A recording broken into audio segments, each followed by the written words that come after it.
도덕경 10장의 내용을 중심으로 여러분들을 만나면서 이번 시간에는 우리가 체질의 분류를 한번 들여다보고자 합니다.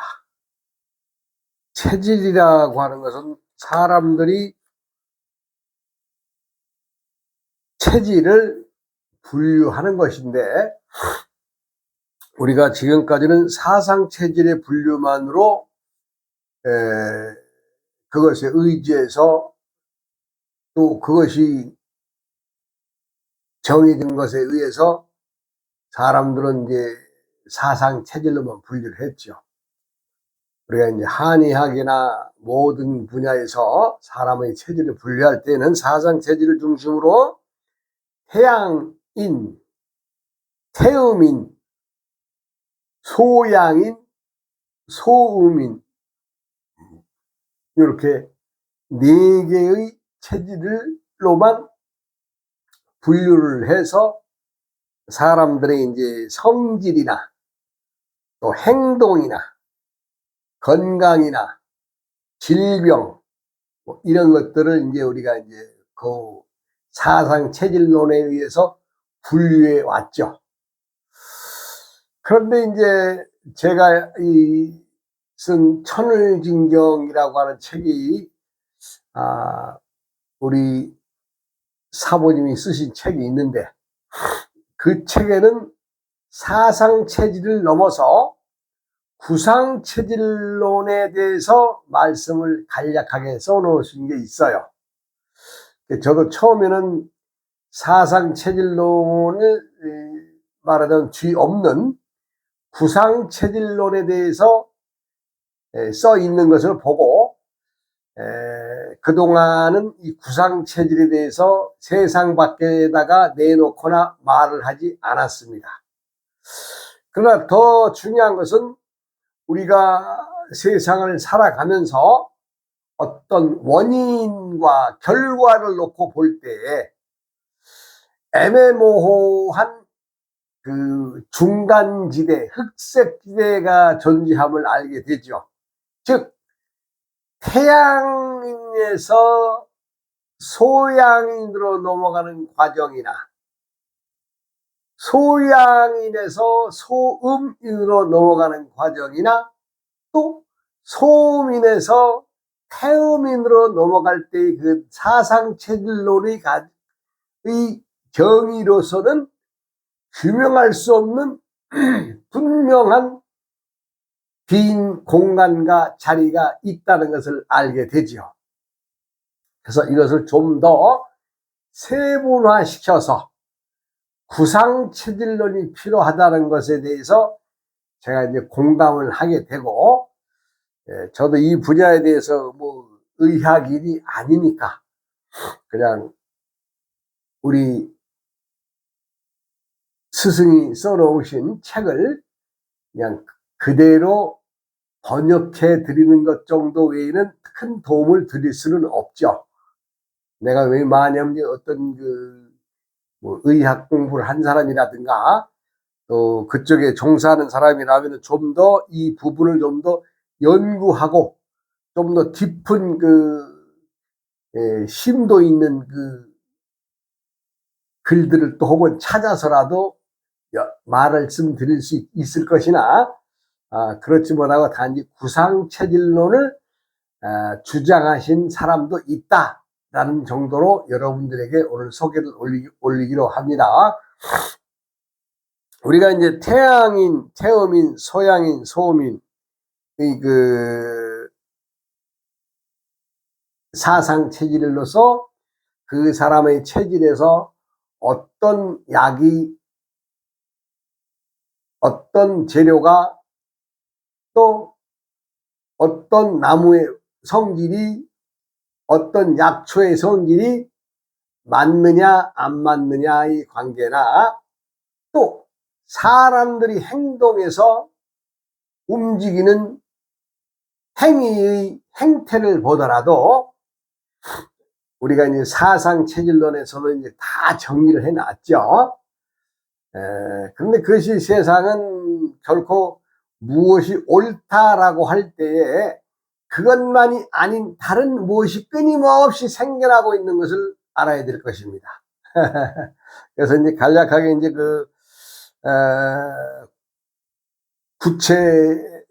구상 체질의 이론에 이제 한번 설명을 드리면,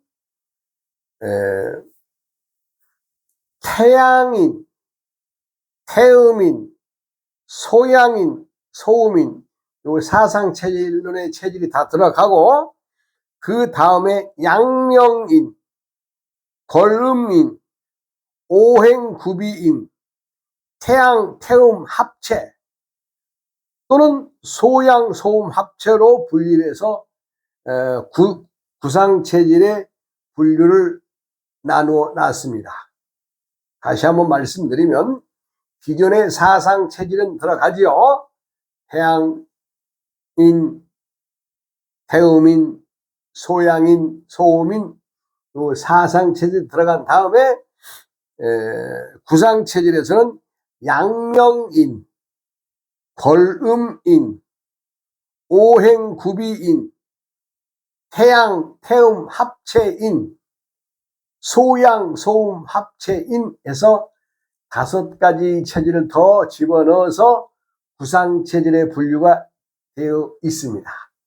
그러면 각 사람들의 체질마다의 특성을 간략하게만 소개해 드리겠습니다.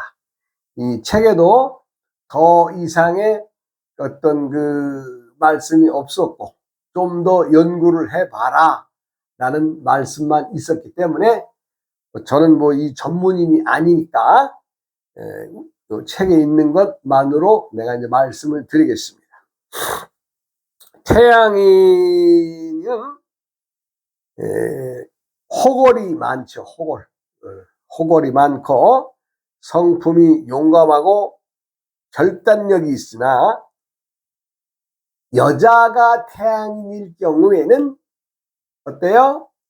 태양의 뜨거운 열기에 의해서 수기가 모자라겠죠.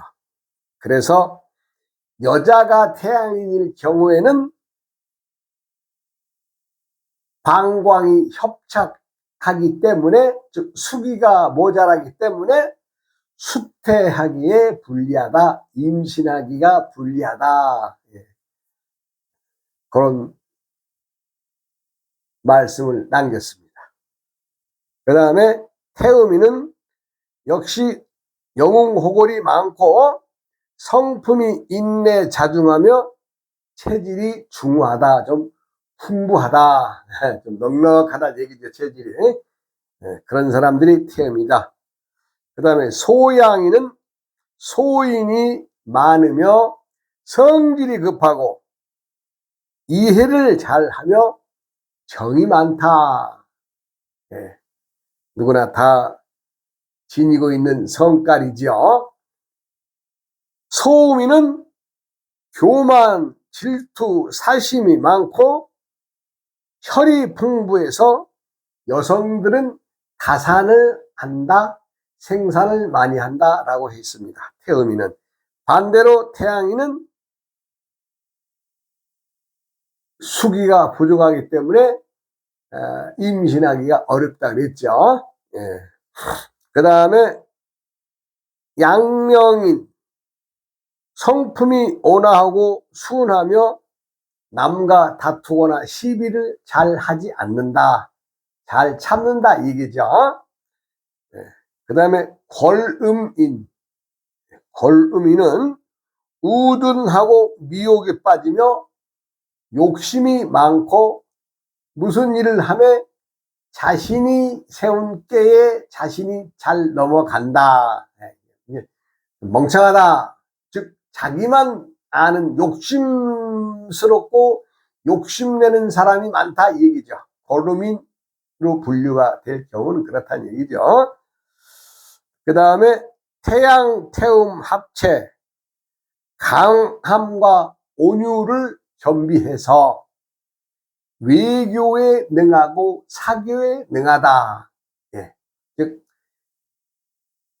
때로는 강함, 때로는 온유함을 겸비했다. 이것은 음양, 즉 태양, 태음이 합체를 말하는데 음과 양의 기운을 함께 풍부하게 지녔기 때문에 강함과 부드러움을 겸비하고 외교와 사교, 밖에 나가서 모르는 사람들과의 어떤 그 사교, 또 모르는 나라의 외국에 나가서도 그 외국에서 뭔가 소개를 잘한다. 큰 일을 도모하는 사람들이다 이런 얘기죠. 그 다음에 소양 소음 합체, 이것도 부드러움과 직설을 겸비했으며, 즉 때로는 부드러우나 때로는 직설적으로 논하기 때문에 방송인, 언론인 또는 거강꾼 소개에 능하다. 왜 소개에 능하냐? 음과 양의 기운을 함께 지니고 있으니까. 이게 음의 기운이 많으냐 양의 기운이 많으냐에 따라서 사람들은 생각이나 활동이 달라지는 거 아니겠어요? 그 다음에 오행구비합체, 즉 오행구비합체는 오행의 성질을 두루두루 다 갖춘 사람을 말하는데, 이러한 사람들은 지혜가 총명하며 통솔력이 있고 남 앞에 빼어난 사람들이 많다. 즉 앞장서는 사람, 위인들이 많다.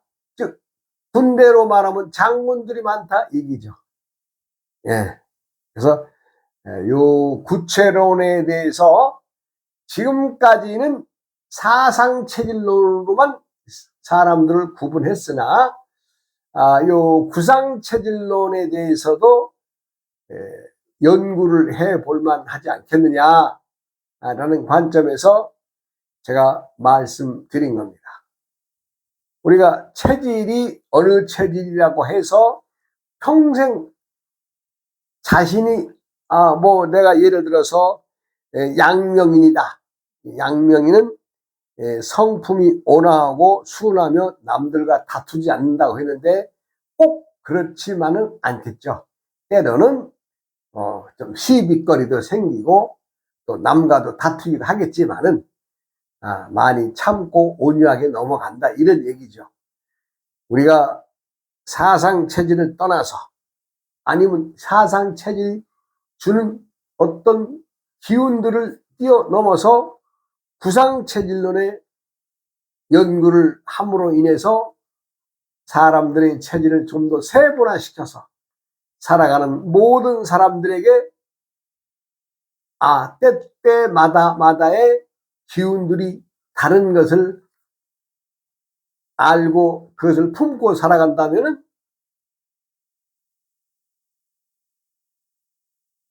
더욱더 사람들의 생활은 달라질 것입니다.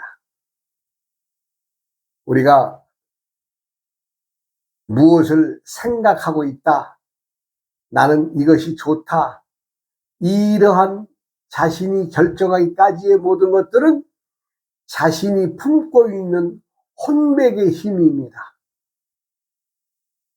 혼백의 힘은 무엇을 해라 마라 또 하지 말아라 아니면 선택적으로 해라 모든 것이 때때의 일이겠지만은 결국에 가서는 사람들이 혼백이 청탁에 의해서, 즉 깨끗하냐 탁하냐의 관계에 의해서 사람들의 인생은 끌려가고 있는 거 아니겠어요?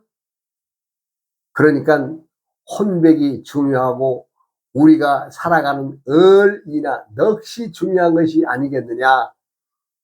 살아가면서 혼에 대한 관계, 을에 대한 관계 몰라도 살아가는 세상인데 굳이 그거 놀할 필요 있겠습니까? 라는 사람들이 있을 법도 하지만은 그렇지 않다는 것이죠. 내가 누누이 말하지만 내 한 몸이 이 세상에 나와서 세상을 살아가기까지는 내 윗대에 부모님의 부모, 부모님의 부모, 부모님의 부모, 부모님의 부모로 올라가는 그 숱하게 많은 나의 피와 정신을 주신 조상님들이 있다는 것에 대해서 우리들은 쉽게 생각해서는 안 될 것이죠.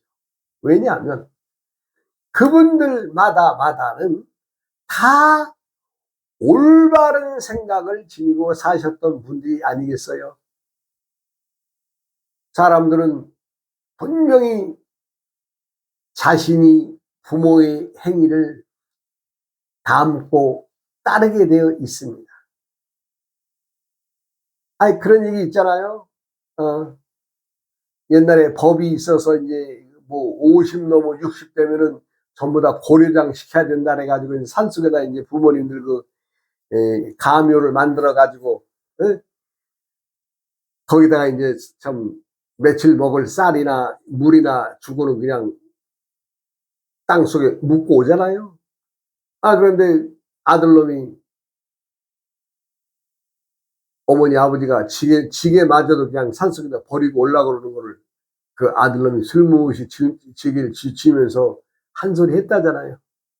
야, 그것도 버리고 하자. 뭐하러 짊어지고 와.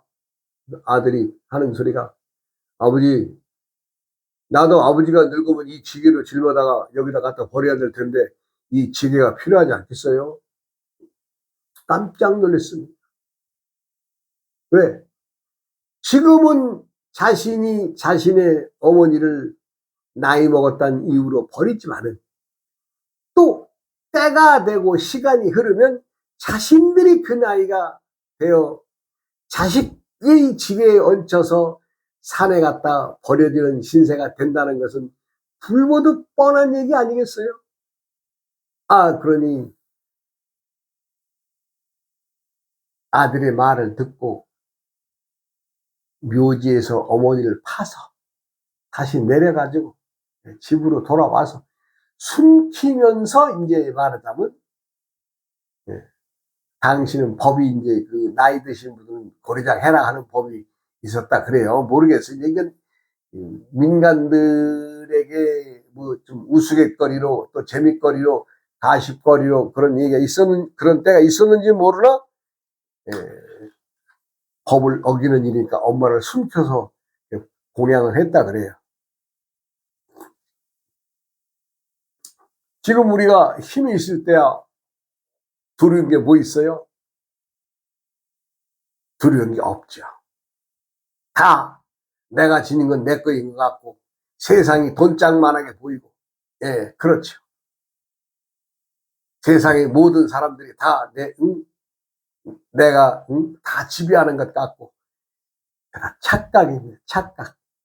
지나가면 역시 똑같은, 즉 나무로 말하면 사람들의 생명 하나하나가 나무의 이파리 하나에 지나지 않습니다. 뭐 그 많이 수천 개, 수만 개 한 나무에서만 달리는 그 아람들이 나무에서 이파리가 달리는 것만 하더라도 수천 개, 수만 개가 달렸을 텐데 그 중에 잘났다고 해봐야 뭐 있어요? 떼지나 가면 도토리 키재기요. 떼지나 가면 가을이 돼서 한번 설이 내리면 촥 그냥 전부 다 떨어지는 낙엽이 되는 거 아니겠어요? 사람들은 그래서 지나온 삶이 중요합니다. 자신이 성격이나 성질이나 행동을 체질론으로 딱 이렇다라고 못 박을 수는 없지만 체질론에 의해서 들여다보면 그 범주 안에서 그러한 행동과 그러한 성질을 지니고 또 때때에 세상을 살아가더라 하는 얘기죠. 우리가 세상 밖에 나가서 누구라도 남들에게 좀 추앙받고 저 잘난 사람이야, 저 사람 대단한 사람이야 라는 소리를 듣기 위해서는 얼마나 많은 노력들을 하고 살아요. 그런데 스스로 사람들이 자신이 자신을 안고 살아가면서도 자기 자신이 자신을 제일 잘 알면서도 막상 들여다보면은 자기가 자기를 모르는 세상이거든. 그건 뭐 누군들 달라집니까? 어느 사람이 질문을 해와요. 아니, 스님들은 왜 불도의 공부를 하십니까? 그래요. 그래서, 예, 부처님의 밝은 지혜를 얻고자 수행하는 무리를 우리가 불도라고 하지요. 그럼 불도의 공부를 왜 하느냐는 얘기예요. 부처님 되게 위해서 하는 거죠. 그러니까 이제 그분이 또 질문을 합니다. 스님, 지금 내가 불도를 닦아서 도를 닦는다면은 부처님과 같은 그 도를 깨친다면은 부처님하고 나하고 놓고 보면 내가 도를 깨쳤다고 했을 때에 누가 더 높고 누가 더 힘이 셉니까? 이렇게 물어보는 거예요.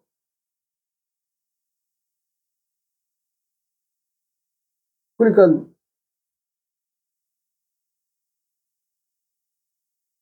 스님이 똑바로 대답을 해줘야 되는데, 글쎄요, 지금 우리들이 세상에 부처의 도를 닦는다고 하더라도 부처님을 능가하는 도를 닦을 수 있을까요? 요 스님이 이렇게 뜨뜨미지근하게 얘기를 합니다.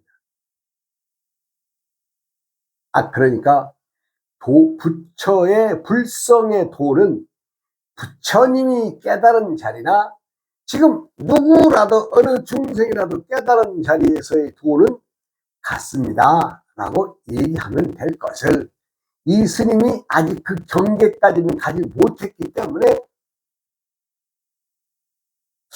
글쎄요, 아무래도 부처님이 지금 아무리 많은 사람들이 부처님의 도를 알아서 도의 공부를 깨쳤다라고 하더라도 그래도 부처님이 좀 나쁜 비가 아니겠습니까? 이렇게 얘기를 하니까는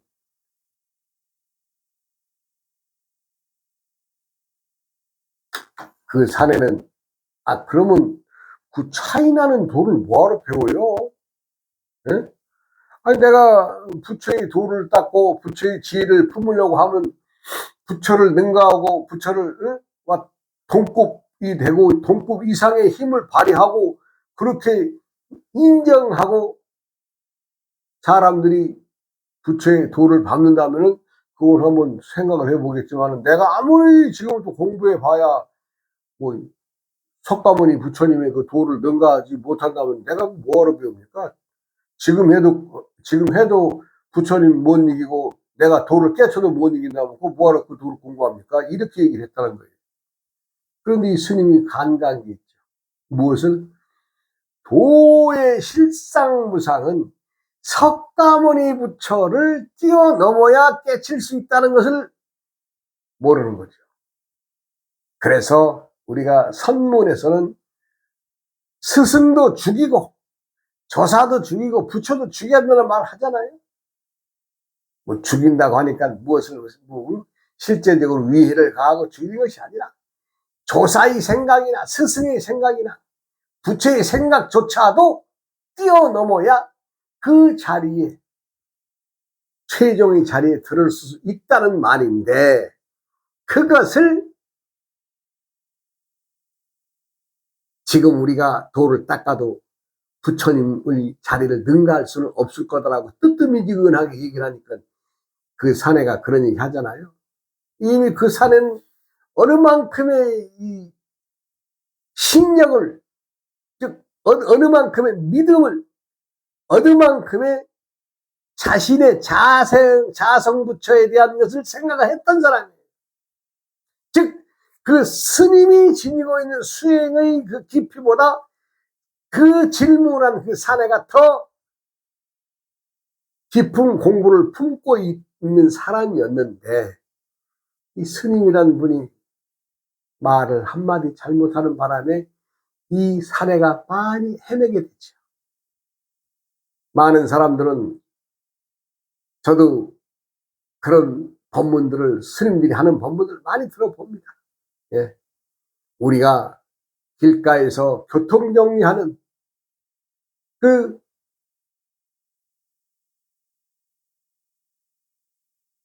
교통경찰관의 손, 발, 몸짓에 의해서 차들이 잘 정리된 것을 볼 수가 있죠.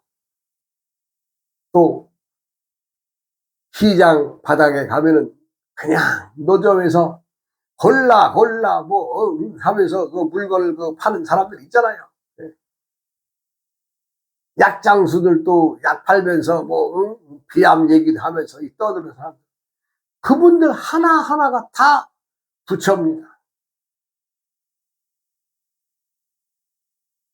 아니, 가수가 노래를 부르기 위해서 마이크를 잡고 있는 손이나 교통경찰관이 차들이 진행을 막고 또 지나게 하고 손을 가로 세로 올리고 내리고 흔들면서 하는 그 짓이나 석가모니 부처가 단에 올라서 연꽃을 들고 있던 손이나 다를 바가 없습니다. 다 다를 바가 없어요. 똑같은 몸짓이고 똑같은 행위죠. 그런데 부처의 도는 높고 우리 중생들이 아무리 도를 깨쳐도 부처의 도를 능가할 수가 없다고 얘기를 하는 것은, 그것은 모르는 말이고 도에 대해서 알지 못하고 미련한 놈들이 하는 소리죠. 도는 똑같습니다. 엘라 석가모니 2500년 전에 석가모니 부처보다 더 뛰어난 사람들이 도를 깨치게 되어 있는 것이지, 우리가 도통하고 도를 깨쳤다는 것은 부처를 능가하는 겁니다. 내가 내 스승에게 도를 배웠다, 스승이 도를 나에게 인가해주고 이제 너는 이제 도인으로서 살아가거라 인가했다 하는 말은 스승을 능가하는 머리를 제자가 지녔기 때문에 인가해준 것이지, 스승이 자신보다도 못하고 깨치지 못한 자에게 자신의 법맥을 이어주겠어요? 도는 그렇지 않습니다. 그래서 도는 지독한 살모사의 기질이 있어야 됩니다. 살모사란 자기 어미를 잡아먹는 뱀이 살모사인데, 그만큼의 정신이 있고 독한 마음이었고서는 불구의 부처의 밝음의 지혜를 얻을 수가 없습니다. 사람들이 체질이 어디에 다 있건, 내가 소양인이건 소음인이건 태양인이건 태음인이건 양명인이건 거름인이건 태양 태음 합체이든 소양 소음 합체이든 오행구비인이든 각각의 성질이 있을 것이고 각각이 하는 행동들이 다소는 다를 수 있을 것이나, 부처를 향하고 도를 향하는 그 마음은 누구라도 을을 품고 내리기 때문에 다르지 않다 이 얘기입니다. 내가 손을 든 것이나 또 부처가 연꽃을 든 것이나 똑같은 얘기죠. 물론 용과 체이론에서는 무엇 때문에 손을 들었느냐 이런 얘기를 할 수 있겠습니다만은, 연꽃을 든 부처의 손이나 내 손은 천하를 호령하는 나는 점에서는 같습니다. 부처의 도는 지혜의 밝음을 의미하는 것이 것이지 어떤 지위를 나타내는 그런 지식이 아닙니다. 시간이 됐으니 다음 시간에 드리도록 하겠습니다. 어이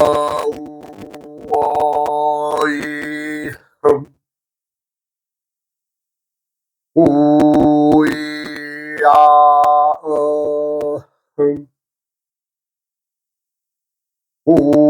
우이야